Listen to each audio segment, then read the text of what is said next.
la excursión al Petagonio. Al llegar al Petagonio,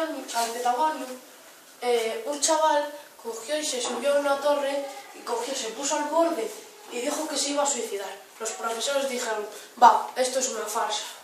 Al cabo de un rato lo empezaron a echar de menos y el chaval había desaparecido, no lo veían por ningún lado y cogieron y siguieron escuchando a la que lo explicaba. Unos chicos, para ver si se lo sabía, la que lo explicaba, cogieron y le hicieron una pregunta que no se lo sabían ni ellos.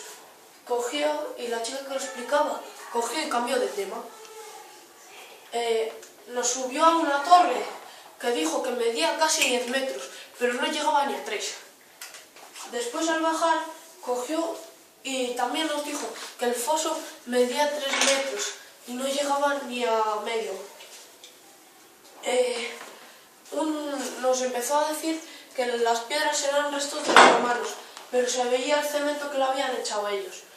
Y mientras que decía todo eso, un chaval saltó que su padre era romano porque se llamaba Romano. Al llegar al colegio, los profesores vieron al chaval que decía que se iba a suicidar y cogieron y no le dijeron nada.